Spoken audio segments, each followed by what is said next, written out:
नमस्कार दोस्तों, welcome to SG edu centre daily current affair. SG edu centre daily current affair में आप सबका स्वागत है। फ्रेंड्स, आज है 15 मई और 15 मई के जितने भी इंपॉर्टेंट करंट अफेयर बन सकते हैं उसको हम लोग एमसीक्यू के थ्रू देखने का प्रयास करेंगे। आइए शुरू करते हैं। आज का पहला हेडिंग है, लोक लेखा समिति के अध्यक्ष बने केसी वेणुगोपाल।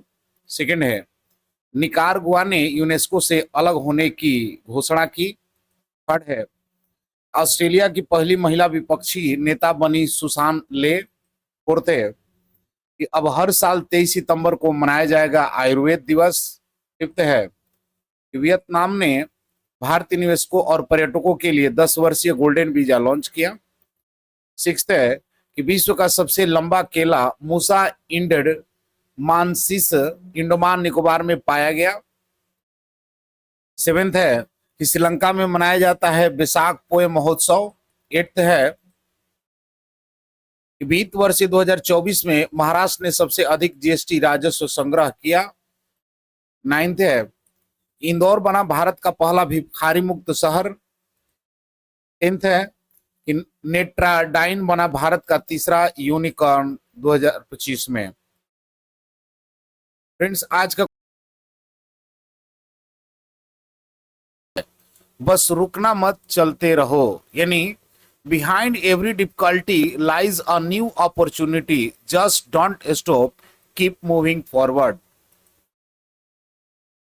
फ्रेंड्स, हम लोग 14 मई के जितने भी इंपॉर्टेंट करंट अफेयर देखे थे उसको शॉर्टली में रिवाइज कर लेते हैं कि हाल ही में शतरंज पर किसने प्रतिबंध लगाया है, तो अफगानिस्तान ने। उत्तर प्रदेश सरकार ने 2025 यूपी अग्रियस और अल प्रज्ञा नामक दो पहल किसके सहयोग से शुरू की है, तो वर्ल्ड बैंक के साथ। 8वां यूएन वैश्विक सड़क सुरक्षा सप्ताह 2025 में किस तिथि को मनाया जा रहा है, तो 12 से 18 मई के बीच। हाल ही में उत्तर प्रदेश सरकार द्वारा ओडीओपी योजना के तहत कितने नए उत्पाद जोड़े गए हैं, तो 12 नए उत्पाद। हाल ही में दुनिया की पहली क्रिप्टो पर्यटन भुगतान प्रणाली किसने शुरू किया है, तो भूटान ने। हाल ही में प्रकाशित पुस्तक नैरेटिव ऑफ द बेंच अ जज स्पीक्स के लेखक कौन है, तो एनएसवी रमन्ना। विराट कोहली ने क्रिकेट के किस फॉर्मेट से संन्यास लिया है, तो टेस्ट क्रिकेट से। देश की पहली ऐसी विधानसभा कौन सी है जो पूरी तरह से सौर ऊर्जा पर चल रही है, तो दिल्ली विधानसभा। नई दिशा कार्यक्रम किसने शुरू किया ताकि स्कूल छोड़ चुके बच्चों को दोबारा स्कूलों से जोड़ा जा सके, तो Delhi police. Tapti basin mega recharge project का उद्देश्य किन दो राज्यों के बीच जल सुरक्षा को बढ़ाना है, तो मध्य प्रदेश और महाराष्ट्र के बीच। फ्रेंड्स, आज का पहला क्वेश्चन है कि लोक लेखा समिति यानी पब्लिक अकाउंट कमेटी के अध्यक्ष हाल ही में कौन बने हैं, यानी who has become the chairman of the public account committee. Option A है R Venkatamani, option B Tushar Mehta, option C Sanjay Murthy और ऑप्शन डी केसी वेणुगोपाल। तो इसका सही आंसर है फ्रेंड्स कि केसी वेणुगोपाल जो है लोक लेखा समिति के अध्यक्ष बने हैं। देख फ्रेंड्स, लोक लेखा समिति है तो देख लेते हैं इस लोक लेखा समिति से संबंधित कुछ पॉइंट को, कि इसकी स्थापना भारत में 1921 में हुई थी और यह एक ब्रिटिश संसदीय प्रणाली पर आधारित है। संसद की एक प्रमुख समिति है, यानी लोक लेखा समिति संसद की एक प्रमुख वित्तीय समिति है। इसका मुख्य कार्य है सरकार द्वारा किए गए लोक व्यय की जांच करना और उसे संसद की मंजूरी के अनुरूप सुनिश्चित करना है। मुख्य कार्य है कि महालेखा परीक्षक यानी सीएजी के रिपोर्ट की जांच करती है। यह देखती है कि सरकार ने जो पैसे खर्च किए हैं वो संसद द्वारा स्वीकृत उद्देश्यों पर ही खर्च किए गए हैं या नहीं। गठन की बात करें तो समिति में कुल 22 सदस्य होते हैं। 15 जो है आपके लोकसभा से और 7 आपके राज्यसभा से होते हैं। ये सदस्य हर वर्ष संसद के सदस्यों से चुने जाते हैं। अध्यक्ष की बात करें तो आमतौर पर समिति का अध्यक्ष विपक्षी दल का होता है जो समिति की निष्पक्षता को सुनिश्चित करता है। कार्यकाल 1 वर्ष का होता है। शक्तियों की बात करें तो यह समितियां मंत्रियों अधिकारियों को बुला सकती हैं, दस्तावेज मांग सकती हैं। यह नीति यानी पॉलिसी पर सवाल नहीं उठाती बल्कि यह देखती है कि नीति का प्रभावी और सही ढंग से क्रियान्वयन हो रहा है या नहीं। रिपोर्ट जो है वो समिति अपनी रिपोर्ट संसद में प्रस्तुत करती है। सरकार को इन रिपोर्टों पर जवाब देना होता है और सुधारात्मक कदम उठाने होते हैं। फ्रेंड देख लेते हैं इसके कुछ इंपॉर्टेंट पॉइंट को कि केसी वेणुगोपाल को संसद की सार्वजनिक लेखा समिति यानी पब्लिक अकाउंट कमेटी पीएससी का नया अध्यक्ष नियुक्त किया गया है। वे वरिष्ठ कांग्रेस नेता और लोकसभा सदस्य हैं। यह संसदीय समिति संसद द्वारा सरकार के राजस्व और व्यय की जांच करती है और इसकी अध्यक्षता आमतौर पर लोकसभा के विपक्षी पार्टी के वरिष्ठ सदस्य को दी जाती है।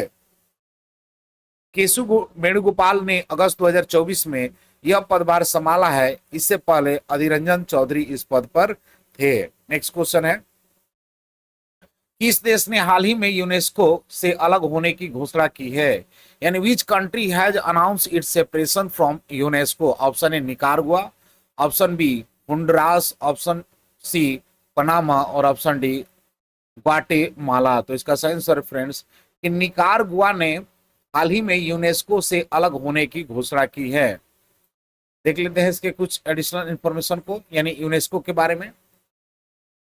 यूनेस्को जो है संयुक्त राष्ट्र शैक्षिक, वैज्ञानिक और सांस्कृतिक संगठन है, जिसका उद्देश्य है कि शिक्षा, विज्ञान, संस्कृति और संचार के क्षेत्र में अंतर्राष्ट्रीय सहयोग के माध्यम से विश्व में शांति और सुरक्षा को बढ़ावा देना। प्रमुख कार्य की बात करें तो सभी के लिए गुणवत्तापूर्ण शिक्षा को बढ़ावा देना, संस्कृति, विरासत और विविधता की रक्षा करना, अभिव्यक्ति की स्वतंत्रता और मीडिया की स्वतंत्रता को समर्थन देना, वैज्ञानिक शोध और सतत विकास को प्रोत्साहित करना है। विश्व धरोहर स्थल यूनेस्को विश्व भर के ऐसे स्थलों को चिन्हित करता है जो सांस्कृतिक या प्राकृतिक रूप से महत्वपूर्ण होते हैं, जैसे ताजमहल, कुतुब मीनार, अजंता, एलोरा की गुफाएं आदि। स्थापना की बात करें तो इसकी स्थापना 16 नवंबर 1945 को हुई थी। इसका मुख्यालय फ्रांस के पेरिस में है। सदस्य इसके 194 हैं 2024 तक। प्रमुख कार्यक्रम जो है वो आपका सतत विकास के लिए शिक्षा यानी ESD, मानव और जैव मंडल कार्यक्रम, स्मृति विश्व कार्यक्रम, रचनात्मक शहर नेटवर्क है। यूनेस्को द्वारा मनाए जाने वाले दिवस अंतर्राष्ट्रीय साक्षरता दिवस 8 सितंबर को मनाया जाता है। विश्व प्रेस स्वतंत्रता दिवस आपको 3 मई को मनाई जाती है। भारत और यूनेस्को की बात करें तो भारत 1946 में यूनेस्को का सदस्य बना था। भारत में 40 से अधिक विश्व धरोहर स्थल यूनेस्को के लिस्ट में शामिल है।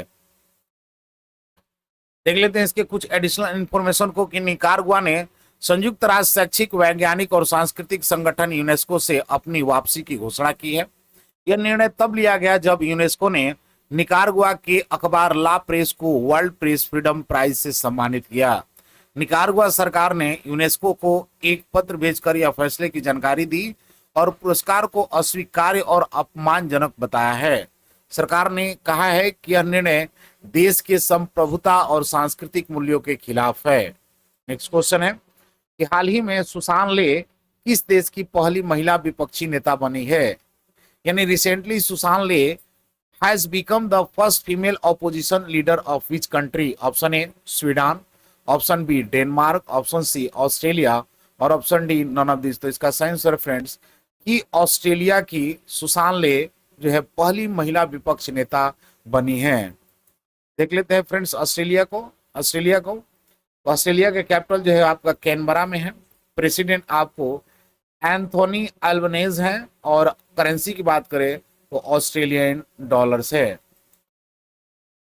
देख लेते हैं इसके कुछ एडिशनल इंफॉर्मेशन के कि सुसान ले को ऑस्ट्रेलिया की पहली मुख्य विपक्षी पार्टी लिबरल पार्टी की पहली नेता चुना गया है। वे मई 2025 में पार्टी की नेता बनी। इससे पहले वो डिप्टी लीडर थी। सुसान ले ने पीटर डटन की जगह ली जो हालिया चुनाव में अपनी सीट हार गए थे।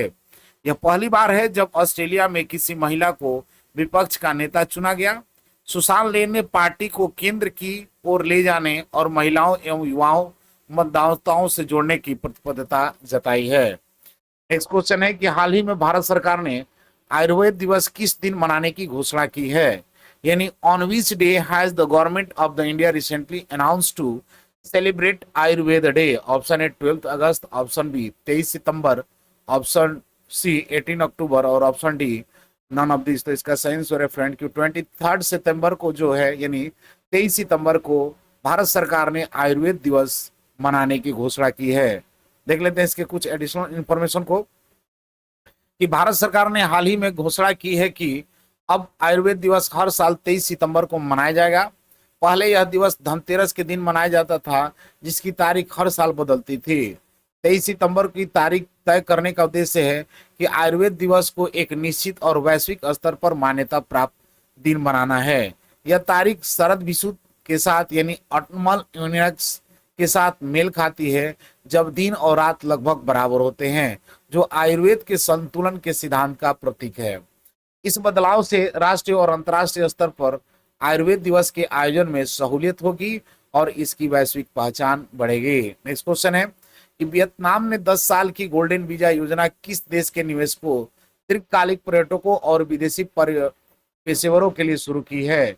यानी Vietnam has announced the launch of 10 years golden visa for investors, long term tourist and foreign professionals from which country. Option A Britain, option B Japan, option C India और सिंगापुर और option D India. तो इसका सही answer है friends कि India.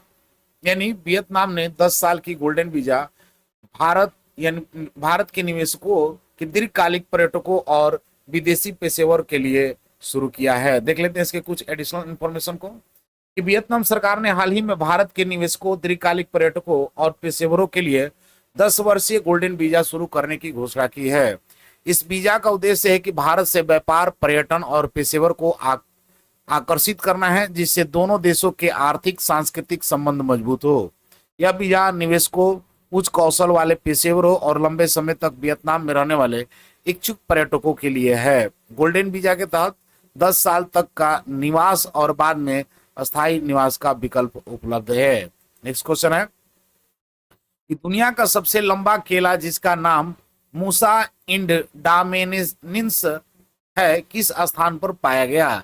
यानी in which of the following place of the world largest banana named as Musa indandamanensis has been found. Option A Ladakh, option B Madhya Pradesh, option C Andaman Nicobar और option D waste Bengal. तो इसका सही आंसर फ्रेंड्स की अंडमान निकोबार में दुनिया का सबसे लंबा केला मूसा इंडामेनेंसिस को पाया गया है। देख लेते हैं इसके कुछ एडिशनल इंफॉर्मेशन को कि मूसा इंडामेनेंसिस नामक जंगली केले की प्रजाति अंडमान और निकोबार द्वीप समूह में पाई गई है।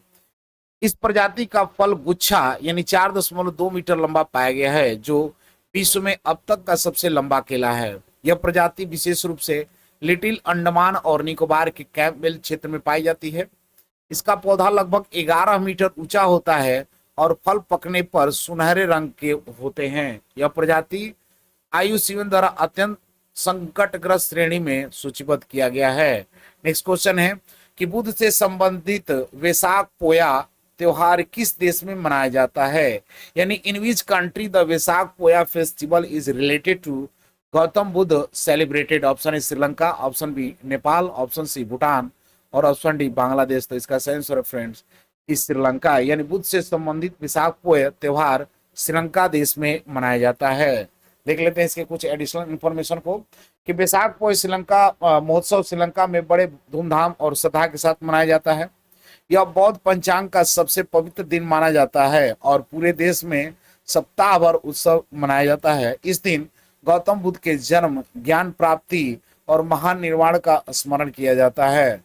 श्रीलंका के मंदिरों, सड़कों और घरों को रंग बिरंगे लालटेन और पंडालों से सजाया जाता है, जिनमें बुद्ध के जीवन की झलकियां दिखाई पड़ती हैं। इस अवसर पर निःशुल्क भोजन वितरण, भक्ति गीत, पूजा और ध्यान जैसी धार्मिक गतिविधियां होती है। नेक्स्ट क्वेश्चन है कि वित्त वर्ष 2024 में किस राज्य ने सबसे अधिक GST राजस्व संग्रह किया है। यानी which state has the highest GST revenue collections in financial year 2024। Option A Karnataka, option B Gujarat, option C Tamil Nadu और ऑप्शन डी महाराष्ट्र। तो इसका सही आंसर है फ्रेंड्स कि महाराष्ट्र ने वित्त वर्ष 2024 में सबसे अधिक GST संग्रह किया। सेकेंड ऐसे इसके कुछ एडिशनल इंफॉर्मेशन को कि वित्त वर्ष 2024 में महाराष्ट्र ने सबसे अधिक GST राजस्व संग्रह किया है। महाराष्ट्र का कुल GST संग्रह 3,18,497 करोड़ रहा, जो देश में सबसे ज्यादा है। इसके बाद गुजरात दूसरे स्थान पर, कर्नाटक तीसरे स्थान पर, चौथे स्थान पर आपका तमिलनाडु है। महाराष्ट्र की उच्च संग्रहण क्षमता का मुख्य कारण उसका मजबूत औद्योगिक, सेवा और उपभोक्ता आधार है। 2024-25 के लिए भी महाराष्ट्र ने जीएसटी संग्रहण में अग्रणी स्थान रखा है। नेक्स्ट क्वेश्चन है कि हाल ही में भारत का पहला भिखारी मुक्त शहर आधिकारिक रूप से कौन सा बना है, यानी which city has recently officially become India first beggar free city. Option है Indore, option B Bhopal, option C New Delhi और ऑप्शन डी पुणे। तो इसका सही आंसर है फ्रेंड्स कि इंदौर जो है भारत का पहला शहर है जो भिखारी मुक्त घोषित किया गया है। देख लेते हैं इसके कुछ एडिशनल इंफॉर्मेशन को कि इंदौर को हाल ही में भारत का पहला भिखारी मुक्त शहर घोषित किया गया है। यह उपलब्धि जिला कलेक्टर के नेतृत्व से चलाए गया अभियान के तहत हासिल हुआ है, जिसमें लगभग 5,000 भिखारियों का पुनर्वास किया गया है। पुनर्वास के तहत वयस्कों को रोजगार दिलवाया गया, बच्चों को स्कूल में दाखिला दिलाया गया। भिक्षावृत्ति, भिखारियों को पैसा देना या उनसे कुछ खरीदना शहर में पूरी तरह से प्रतिबंधित कर दिया गया है। इस अभियान को केंद्रीय सामाजिक न्याय एवं अधिकारिता मंत्रालय और विश्व बैंक की टीम ने भी सराहा है। नेक्स्ट क्वेश्चन है और आज का अंतिम क्वेश्चन है कि वर्ष 2025 में भारत का तीसरा यूनिकॉर्न कौन बनेगा, यानी who will become India's third unicorn in the year 2025। Option है Gypsy, option B Netradyne, option C पैराडोर्स और ऑप्शन डी जीपटो। तो इसका सही है कि नेट्रेडाइन जो है वो भारत का तीसरा यूनिकॉर्न बनेगा। देख लेते हैं इसके कुछ एडिशनल इंफॉर्मेशन को कि 2025 में भारत का तीसरा यूनिकॉर्न बनने का गौरव नेट्राडाइन को प्राप्त हुआ है। नेट्राडाइन एक बेंगलुरु आधारित डीप टेक स्टार्टअप है जो एआई आधारित फ्लीट सेफ्टी और वीडियो टेलीमैटिक्स सॉल्यूशन प्रदान करता है। कंपनी ने फरवरी 2025 में $90 मिलियन की फंडिंग जुटाकर 1 बिलियन से अधिक मूल्यांकन हासिल किया है, जिससे यूनिकॉर्न क्लब में शामिल हो गई है। नेट्राडाइन की सेवाएं भारत समेत 7 देशों में उपलब्ध है। इसका 4.5 लाख से अधिक सक्रिय सब्सक्राइबर है। इससे पहले 2025 में पोर्टर दूसरा यूनिकॉर्न बना था। फ्रेंड्स, लास्ट वीडियो क्वेश्चन था कि Tapti basin mega recharge project का उद्देश्य किन दो राज्यों के बीच जल सुरक्षा को बढ़ावा देना है। तो इसका सही आंसर था ऑप्शन बी मध्य प्रदेश और महाराष्ट्र के बीच में। आज का क्वेश्चन है कि वर्ष 2025 में भारत का तीसरा यूनिकॉर्न कौन बनेगा। फ्रेंड्स, इस ऑप्शन ए है Gypsy, option B Netradyne, option C Porters और ऑप्शन डी जीपैटो। तो इसका आंसर कमेंट बॉक्स में जरूर दें। मिलते हैं अगले वीडियो में, तब तक के लिए जय हिंद।